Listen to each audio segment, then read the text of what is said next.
Muita paz a todos, hoje e sempre. Que assim seja.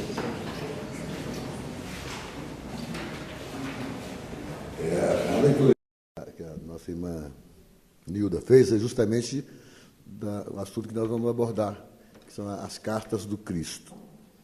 Nós sabemos que, na realidade, Cristo mesmo não escreveu nada, mas ele teve aqueles que tinham a responsabilidade para que fosse gravado aquilo que foram os seus ensinamentos. Além dos evangelistas, que nós mais comumente acompanhamos, como Mateus, como Lucas, como João, Marcos, mas eu tenho, não sei se é eu, não, mas eu vejo que muita gente tem uma preferência muito grande por Paulo.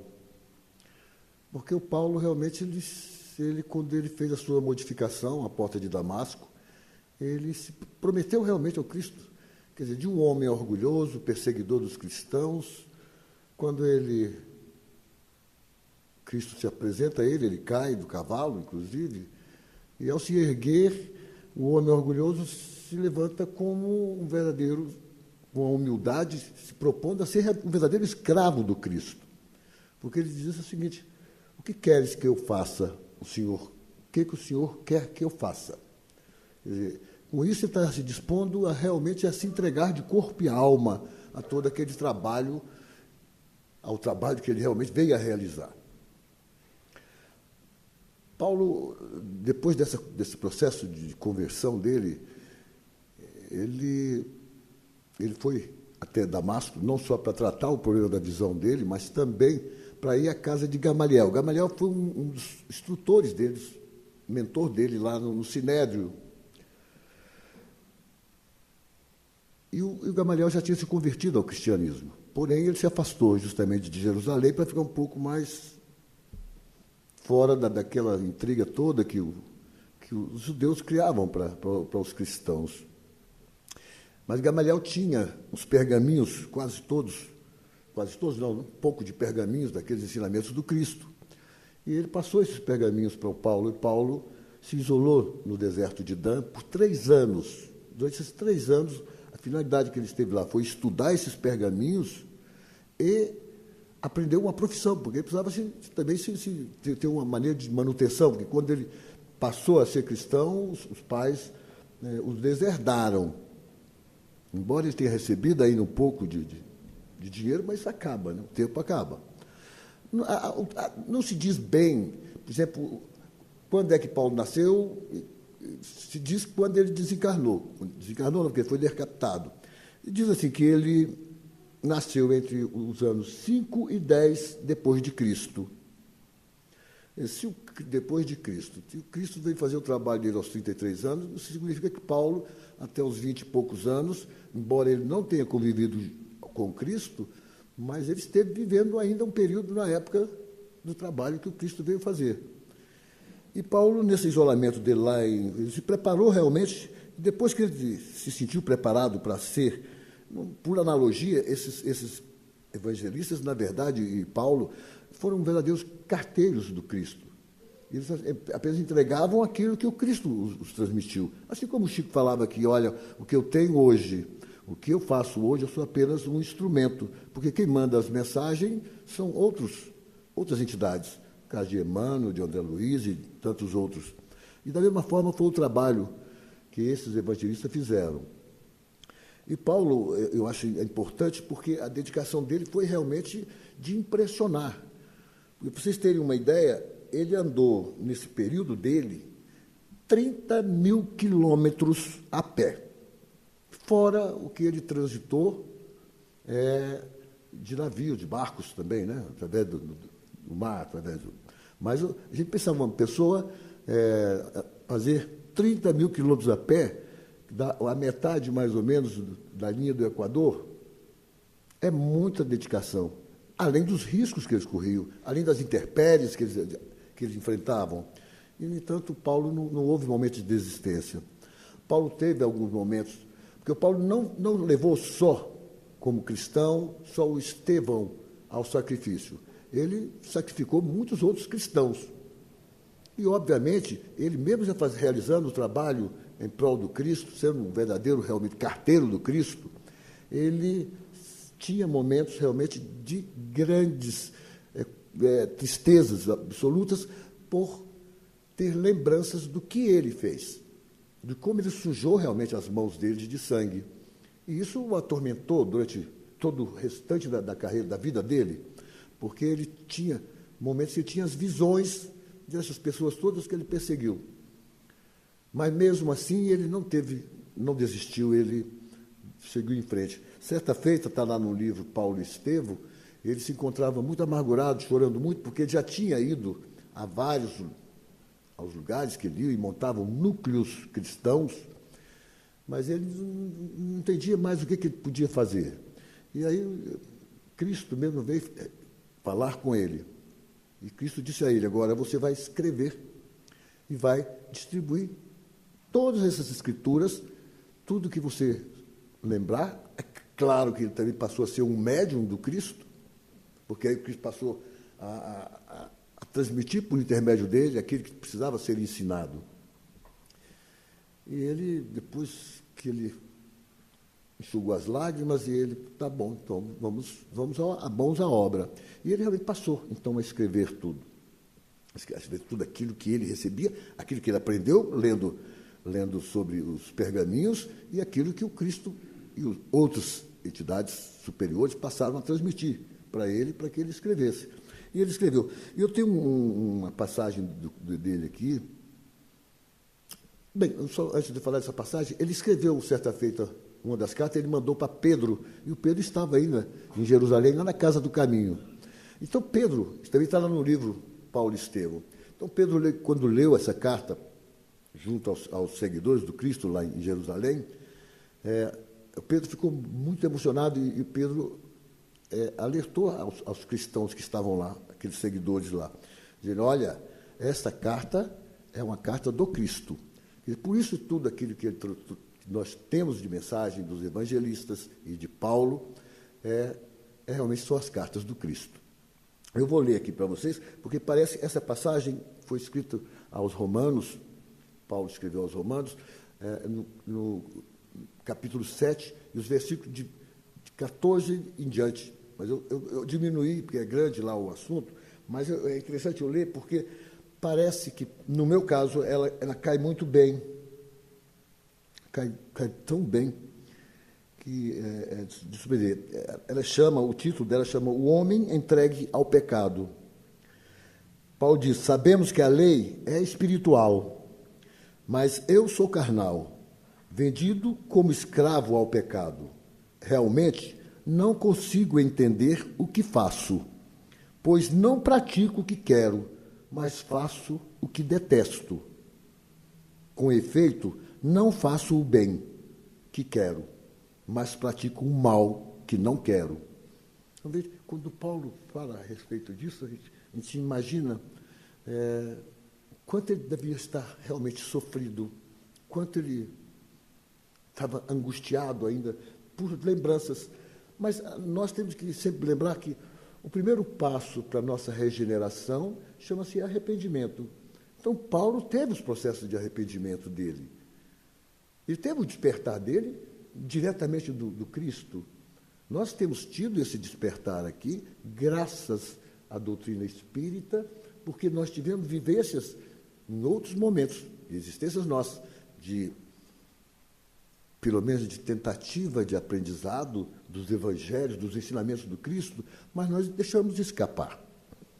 Quando nós lembramos que muitos de nós, ou a maioria de nós, estivemos em envolvimento principalmente dentro da Igreja Católica, nós tivemos chance de aprender, porque até então, tempos idos, a Igreja Católica é que tinha o domínio sobre os ensinamentos do Cristo, sobre as Bíblias que foram traduzidas. Eles não liberavam para que o público em geral pudesse tomar conhecimento. Isso só veio ocorrer depois com Martinho Lutero, depois dessa revolução que eles fizeram, que aí sim liberaram para que todos nós pudéssemos ter conhecimento, ou pelo menos fôssemos esclarecidos a respeito, pudéssemos ler a respeito daquilo. E mesmo assim, vejamos, nós temos um período que foi negro e muito triste da história, e que muitos de nós participamos, que foi a chamada Noite de São Bartolomeu, ocorrido na França, em que aqueles que eram chamados huguenotes, mas que hoje nós chamamos de evangélicos, que eram os protestantes da época, eles foram dizimados praticamente na França. Descreve-se que na noite de São Bartolomeu, isso feito pela Igreja Católica. Hein? Então veja como é que nós criamos para nós uma série de dificuldades no nosso caminhar, embora nós tenhamos aqui o Paulo de Tarso, que foi mais claro justamente para os gentios. E nós parece que não aprendemos. Por isso, essa mensagem aos romanos aqui, ela cala profundamente em mim, porque eu vejo que nós continuamos vivendo realmente no pecado. No pecado no sentido de cometermos ainda os desrespeitos às leis, aquilo que o Cristo deixou como conduta para nós, como a melhor forma de nós nos conduzirmos. Paulo de Tarso, o nome dele primeiro era Saulo, e Saulo, no hebraico, significa a quem se pede, solicita algo, orgulhoso. Paulo, quando se converte realmente, que ele vê, depois que ele passou naquele deserto lá de Dan, durante 3 anos, ele diz, bem, agora eu tenho que partir com uma força imensa para o trabalho, para, através do trabalho, eu apagar um pouco das manchas escurecidas que eu marquei para mim no meu perispírito, no meu espírito. Por isso ele realmente tinha aquela vontade, ele tinha realmente disposição para fazer o trabalho do Cristo. Quando ele se dispôs, realmente, o que queres que eu faça? Agora já não sou eu que vivo, mas o Cristo que vive em mim. Quer dizer, ele realmente tentou se anular. Ele não se importou quando ele estava preso lá em Roma e que ele foi condenado a ser decapitado. Ele não se preocupou com isso. Mesmo assim, ele realizou um monte de trabalho, porque Lucas esteve lá junto com ele, e Lucas foi muito dedicado. Lucas é interessante, Lucas não viveu na época do Cristo, Lucas já nasceu bem depois do Cristo, mas Lucas foi um grande carteiro do Cristo, porque ele foi em busca. Se nós lermos um livro de Taylor Caldwell, chamado Médico de Homens e de Almas, conta-se a história de Lucas. A gente vê, Lucas, quando ele partiu para realizar o trabalho, depois que ele formou em medicina, que ele fez medicina, ele era grego, filho de grego, mas depois acho que a mãe ficou viúva e casou com um romano com certa classe. Então ele já deixou, mas ele acabou estudando medicina. Naquela época não era fácil, porque existia também, já era custeado esse processo dele. Mas ele tinha uma moça que ele era muito apaixonada, e ela veio a desencarnar. Ela ficou doente e veio a desencarnar. E isso criou no Lucas um ódio imenso, uma raiva imensa de Deus, que ele dizia o seguinte, eu agora, com a medicina, eu vou, enquanto Deus quiser, para tirar as pessoas, eu vou lutar imensamente para salvar essas pessoas. Então, ele tinha, mas é interessante que os acontecimentos, quando a pessoa tem uma programação, mesmo Paulo, que fez as loucuras que fez, mas ele tinha uma programação. É claro que Cristo sabia, já confiava que Paulo se dedicaria realmente ao trabalho que ele realizou. E o Lucas da mesma forma. E o Lucas, certa feita, quando ele se preocupou em querer saber quem era esse Cristo, ele foi. E aí ele foi atrás de informações, porque já o movimento era forte, o movimento através de Paulo, de Pedro, de todos era muito forte, mas ele não tinha. Mas, principalmente, ele foi atrás de Maria de Nazaré, através da mãe de Cristo, realmente. Através dela, ele colheu muito histórico. E com os outros, aqueles apóstolos, também ele foi colhendo história, e principalmente com Paulo e com Pedro. E o Lucas escreveu o evangelho dele. Então, a gente vê que cada um deles teve uma certa preocupação em realizar o seu trabalho.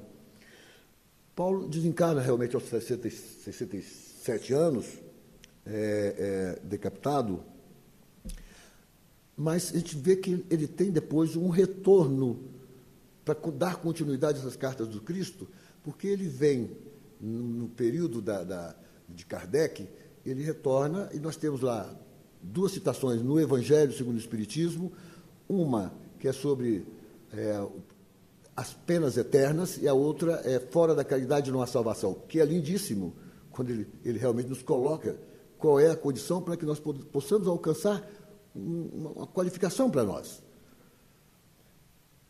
E também na resposta 1009 do Livro dos Espíritos, que é grande a resposta. Mas se nós reportarmos ainda outros carteiros do Cristo, nós vamos ver, por exemplo, Sócrates, o filósofo grego. Ele já dizia no Evangelho segundo o Espiritismo, na introdução, quem quiser ler lá sobre Sócrates e Platão, mas o Sócrates como Cristo também foi outro que não escreveu nada. Quem escreveu foi Platão e um outro pensador lá que ajudou a escrever os pensamentos do Sócrates. Mas o Sócrates já dizia lá sobre o processo da reencarnação, da eternidade dos espíritos, isso em 400, eu tenho até a data aqui mais certa aqui, em 470 a.C., ele já dizia a respeito desses detalhes, sobre a necessidade de que nós praticássemos o melhor de nós, para que nós pudéssemos ter uma condição de irmos para uma situação melhor. Embora lá eles citavam ainda, e depois Cristo, claro, veio para corrigir essas dificuldades, que ele dizia o seguinte, que nós poderíamos, como nós passamos pelos animais, pelas plantas, por tudo, é uma verdade, Sócrates dizia isso e é uma verdade, se nós formos na Gênese de Kardec, nós vamos ver lá que realmente nós viemos do átomo, portanto passamos por todas as situações. O Sócrates estava correto também quando dizia, só não estava correto quando dizia que se nós cometêssemos erros, desrespeitos às leis, nós poderíamos regredir e reencarnarmos em corpos de um animal que estivesse mais atrasado. Isso não é possível. Não é possível porque nós sabemos que o espírito não há um processo de regressão. O espírito está sempre em processo de progressivo. Tem uma outra história muito interessante a contar. O Sócrates foi realmente um precursor do cristianismo, não só do cristianismo, como da doutrina espírita também. Ele e Platão. Platão porque escreveu e deu continuidade aos estudos do Sócrates.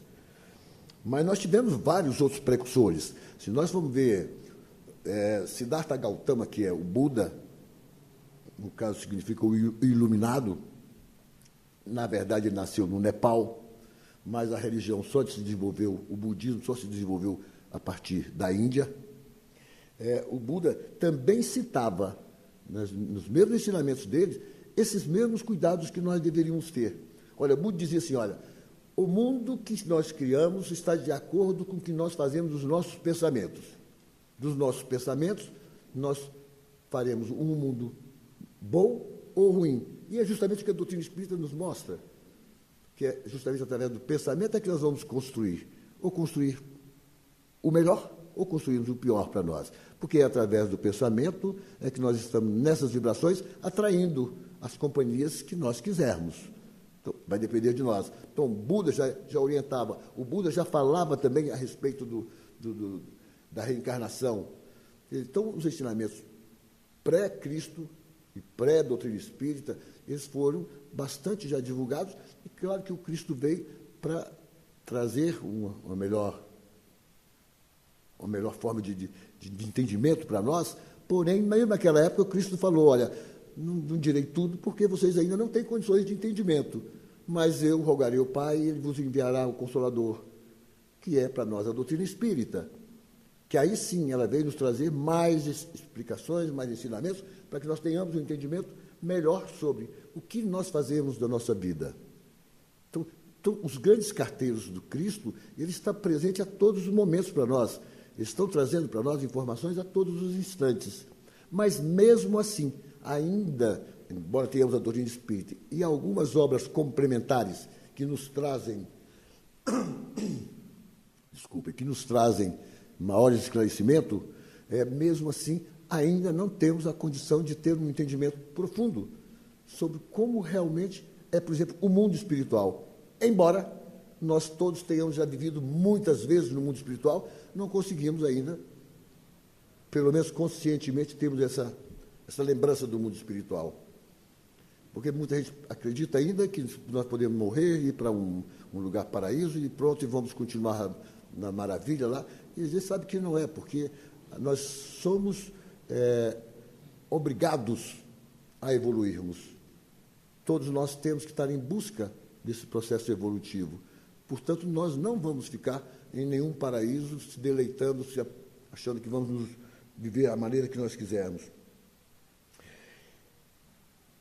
Existe o Mahatma Gandhi, no Evangelho de Mateus, no capítulo 5, ele descreve o Sermão da Montanha, que é já bem conhecido por todo mundo, as bem-aventuranças. Mas tem um comentário aqui de Mahatma Gandhi a respeito do Sermão da Montanha. E o Mahatma Gandhi diz assim, ele não era cristão, hein? Certa vez ele reuniu o Alcorão, todos os livros sagrados, que considerados sagrados, e dentre eles colocou também o Evangelho de Cristo, mas principalmente no Sermão da Montanha. E ele afirmou para todos assim, afirmou que se todos os livros sagrados da humanidade se perdessem, mas não o Sermão da Montanha, nada se teria perdido. Quando nos unimos com base nos ensinamentos do Cristo, no Sermão da Montanha, teremos solucionado os problemas não só dos nossos países, mas do mundo inteiro. Então, veja que esses ensinamentos do Cristo realmente são profundos.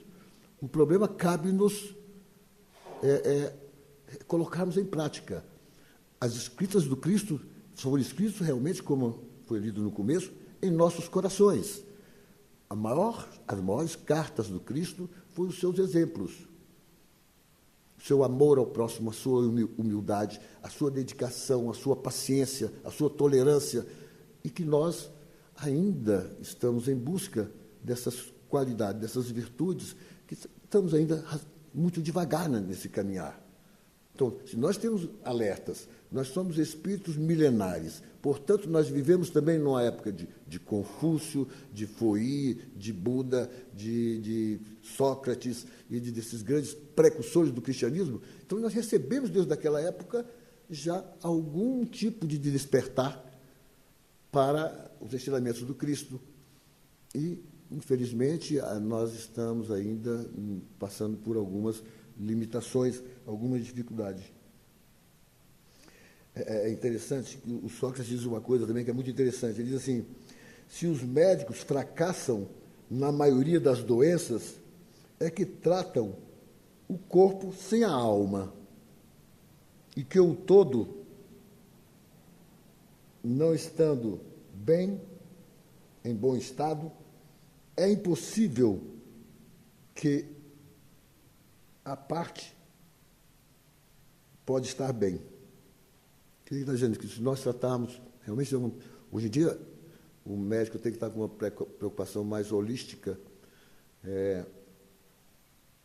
O pai da medicina, também o grego, esqueci o nome dele, lembra o nome do pai da medicina? Hipócrates, isso. Hipócrates, quando ele ia visitar um paciente, já naquela época, veja bem, quando ele ia visitar um paciente, ele observava a casa que o paciente morava, se ela tinha penetração de sol, se ela era bem arejada, se ele tinha... Quer dizer, por isso que diz que saúde é o bem-estar físico, psíquico e social. A saúde não pode ser algo só porque eu estou, no momento, em perfeitas condições física, mas posso estar completamente adoecido em termos psíquicos, na alma. Portanto, a gente tem que estar preocupado que, realmente, quando um médico, hoje em dia, for pensar em tratar alguém, tem que tratá-lo com a preocupação de que não é uma coisa única, não é só o corpo. Quando se fala a psiquiatria, psique é alma. Portanto, você tem que tratar o complemento, é uma dualidade. O corpo apenas repercute aquilo que a alma traz. Então, veja, se o Sócrates já dizia sobre isso, se Hipócrates já tinha essas preocupações, quer dizer, então eles realmente foram grandes precursores. Eles também já começaram as cartas do Cristo na preparação para que, quando ficasse mais fácil para o Cristo, que não é verdade, não é? Não ficou nada mais fácil. O Sócrates, ele diz assim, estava lendo sobre ele, dizendo assim, tal como Cristo, que foi traído pelos fariseus, que traído, condenado pelos fariseus e pedido a sua execução pelos fariseus, fala assim, o Sócrates também foi pelos fariseus da época, que pediram, porque o Sócrates combatia a forma política que era dirigido a Grécia na época, porque era mais ou menos como nós ainda vivemos hoje, uma democracia frágil, em que as pessoas queriam realmente aproveitar da posição que tinham. Então, o Sócrates começou a combater isso. Então, esses políticos da época, os fariseus da época, começaram a dizer que o Sócrates era deturpando as cabeças dos jovens. Estavam fazendo com que eles ficassem pervertidos. Portanto, condenaram o Sócrates. A gente sabe muito bem a história, que ele foi condenado a tomar a cicuta, que era um veneno. É interessante que ele teve a visita, um pouco antes da mulher dele, quando ele... Sócrates, você foi condenado à morte. Aí o Sócrates disse, sim, eu fui condenado à morte, mas a quem me condenou também está condenado à morte. Mas você foi condenado injustamente. Ele perguntou para a mulher dele, você gostaria que fosse justamente? Quer dizer, que eu tivesse realmente cometido algum crime? Aí, quando ele começou a sentir, depois que ele tomou a cicuta, que ele começou a sentir as pernas começarem a ficar mais adormecidas e tudo, ele virou para os garotos, os jovens que seguiam ele, e disse assim, bom, vocês agora estão indo para a vida, eu estou indo para a morte. Quem estará melhor, só Deus o sabe. E nós não temos realmente condições de dizer em que condições, provavelmente só estavam em condições muito melhores, por ser já um preocupado com todos os ensinamentos. É importante que nós saibamos que nós temos nessas cartas, em todo o Evangelho do Cristo, nós temos os ensinamentos que nos facilitam nós conduzirmos melhor as nossas vidas. Isso não é muito fácil, porque quando eu li aqui no Romanos, do Paulo, quer dizer, ele já tinha passado por situações de grandes dificuldades morais, e no entanto, ele dizia, puxa, ainda aquilo de bem que eu quero fazer, eu não consigo. Então, nós alternamos muito essas possibilidades que nós temos. Possibilidades que, às vezes, nós temos de realizar coisas muito boas e nós, às vezes, as desperdiçamos. E talvez elas não surjam mais em nossas outras oportunidades dessa existência. E, portanto, a doutrina espírita, por isso que ela diz, aproveitemos o hoje. Buda também dizia a mesma coisa, não se preocupe com o dia de ontem, nem com o dia de amanhã. Preocupe-se com o hoje, modifique-se hoje, aproveite o hoje. As mudanças que temos que fazer é o agora. E Jesus também disse, não se turbe com o dia de amanhã. Basta os tormentos ou as dificuldades que nós temos nos dias de hoje. Quer dizer, não mudou muito as maneiras, apenas as palavras mudaram, mas os alertas são os mesmos. A gente sempre espera que, através dos ensinamentos, de alguma forma, nós consigamos modificar um pouco de nós. Nós podemos chegar no mundo espiritual numa condição um pouco menos sofrida. Agora, para isso, nós temos que aproveitar as oportunidades que nos chegam às mãos. Se nós não as aproveitarmos, nós estaremos desperdiçando oportunidades que nós não sabemos há quantos centenas de anos nós vamos ter a chance de uma outra encarnação. De uma outra encarnação, nós sabemos a necessidade da encarnação é justamente sendo colocados à prova e para expiarmos os males que nós acarretamos. Pior de tudo que é para nós mesmos. O Buda dizia uma coisa muito interessante, diz que quando a pessoa, com certa raiva de outro, pega num carvão, numa brasa, para jogar no outro, para arremessar no outro, o primeiro que se queima é aquele que segurou a brasa. Então, quando nós pensarmos mal de alguém, ou qualquer ato ruim de alguém para com outro, lembremos que o primeiro prejudicado somos nós. Muita paz a todos, vamos ao trabalho, né?